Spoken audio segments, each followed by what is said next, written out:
You're trying to buy at the lowest price, and you're trying to sell at the highest price. Now, when is the highest or the lowest? That's not objective, that's subjective. It's very subjective.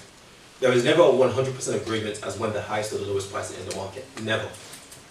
You know, you can have 50% of traders that think this is the highest price, and 80% of traders that think this is the lowest price.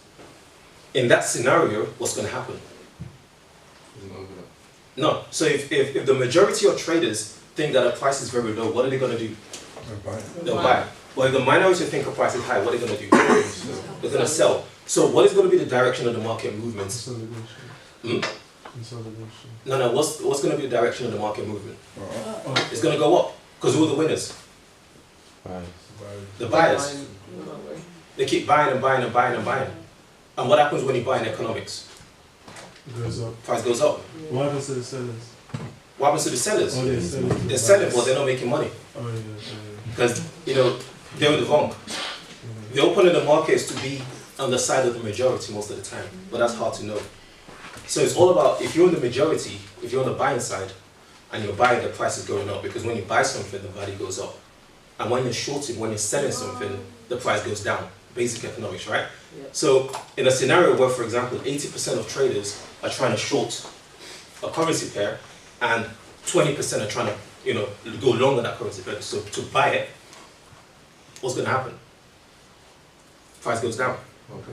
Because a lot of people are selling off. They're selling, right? When you're selling, you're depleting the value of an item. So the price is going to drop. The buyers are going to lose because they're on the wrong side of the market.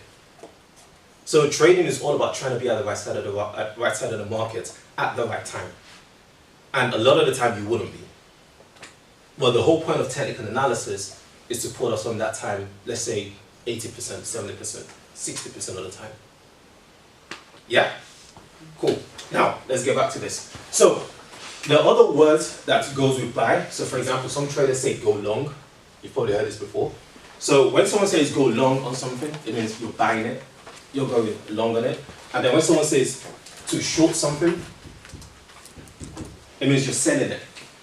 So go short on this, or go short on that. You're selling it off.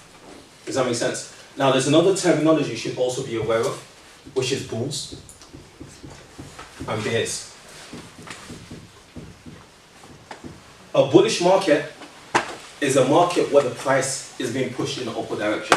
It's very aggressive. You know, that means that the majority of the people that are actually gaining and winning in the marketplace are the buyers.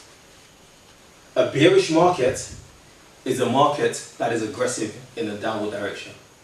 So the winners are the sellers. Does that make sense? So when someone's talking about, if you're reading an article and they're like USD JPY was a bearish market this week, all that basically means is that the price for USD JPY reduced very drastically this week. Or if it was a bullish market, it means the price of USD JPY increased very drastically this week. That's what it means, right? So go long to buy, and bullish means an upward trend. And then short is to sell, and then bearish means a downward trend. Does that make sense? Yeah. Yeah? Does anyone have any questions in relation to buying and selling? I don't understand. I still don't understand the selling. Right. Do you know when to sell? When it's overbought.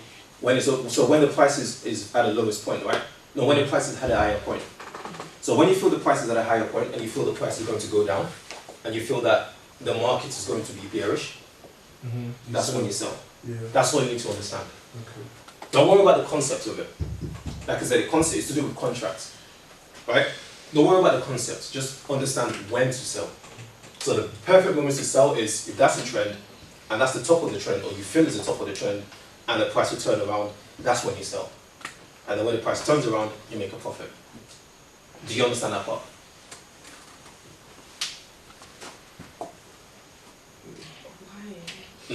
Alright, do you know when to buy? Yeah, I know, like when you buy it when it's at the bottom. So you buy when the price is at a low point? Yeah. So the opposite for selling? Yeah, but when you sell it, you don't own it anymore. That's what Don't worry about the concept. Okay. Just worry about the right timing. Okay. Do you understand when to sell? Yeah. Yeah. I understand that. So you sell when the price is, or you feel the price is at a high point, and then it goes down. Don't worry about the concept. The concept to do with contracts, right? Contracts is sort of like a fake obligation for the brokers, in a way the brokers owe you something. Okay, to be fair, I get it now. When Yeah. you link it, when you say it as contract, because I understand. With this one, you're just buying. You're just buying. With this one, you're purchasing contracts. Not Okay, actual yeah, real okay. items. It's a different like transaction. Exactly. Different transaction.